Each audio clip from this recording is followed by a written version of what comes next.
Have you ever walked into a room and just felt like you had to put on a show? Well, for a lot of people with borderline personality disorder, or BPD, this isn't just a fleeting feeling. It's a constant, absolutely exhausting performance. So today, we're going to pull back the curtain on this hidden world, a survival strategy that's known as masking. Just imagine waking up and this is the very first question that pops into your head. Not, what am I going to wear, or what's for breakfast, but who do I need to be today? Who do I need to be accepted, to feel safe, to make sure that nobody leaves me? This one question, it really gets to the very heart of the strategy we're talking about. So what is masking, really?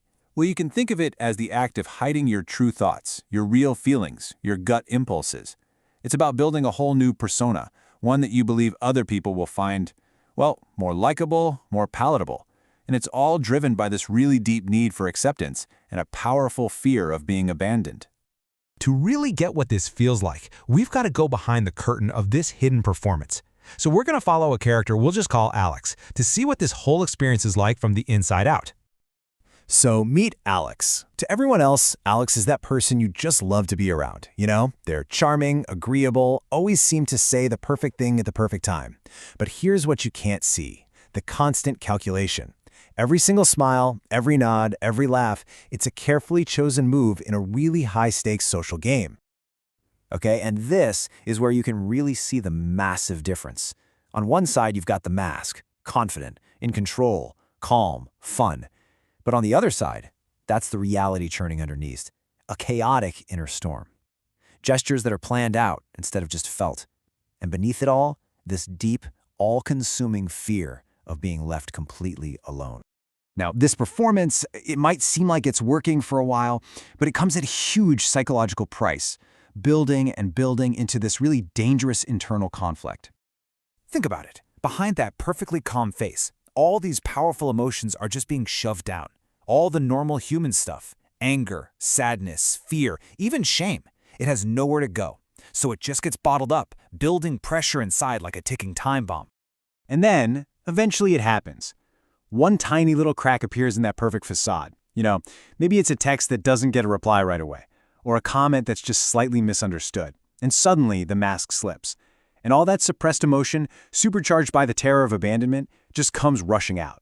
It's a moment of pure panic, and it's almost always followed by this intense wave of shame and guilt for losing control. So after years and years of this cycle, a new, even deeper problem starts to show up. The line between the mask and the real self gets blurry. The person starts to wonder, who even am I when I'm not performing for someone? Which one of these is the real me? And this isn't just some philosophical question. It's a truly painful, disorienting identity crisis. And this is the truly tragic irony of masking. The very strategy that's used to try and keep people close ends up pushing them away. I mean, how can you have a real relationship if the other person only knows your mask? Trust can't actually form, and this profound sense of loneliness starts to creep in, even when you're literally surrounded by people. Okay, so that was heavy, I know. But this is not a hopeless situation, not at all. This cycle can be broken. So this next part is all about the practical, hopeful path toward finding the real you. So here's a kind of roadmap. It all starts with step 1, awareness, just noticing when the mask goes on, maybe by journaling. Then step 2 is finding a safe space, could be just one trusted friend, to practice being your real self.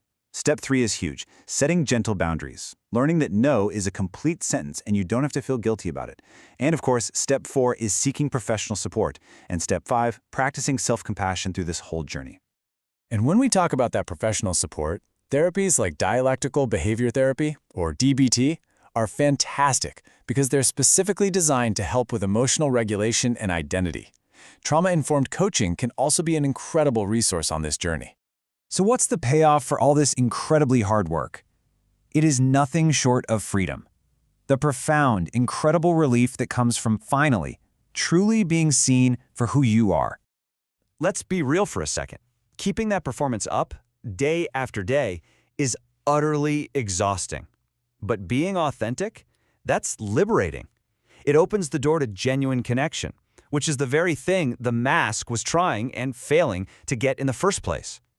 This, right here, is the core hope to hold on to. The fear is always screaming, if they see the real me, they'll leave. But the truth is, the world might just surprise you. Real people connect so much more deeply with authenticity, with flaws and all, than they ever could with a perfect but hollow performance. At the end of the day, the goal has to be reframed. It was never about being perfect. It was always about feeling connected. And you know what? True connection can only happen when you let your real self be seen. If you take only one thing away today, please let it be this. It's a simple little mantra, but it's so powerful. Mask off. Be real. You are enough. Exactly and completely, as you are. And so, I'll leave you with this final thought. What if, just for a moment today, you stopped performing? What if you took one small risk and you let one person see the real you, the messy, the beautiful, the wonderfully complicated person behind the mask? Because that single act, it isn't just courage, it's the very beginning of a whole new way of living.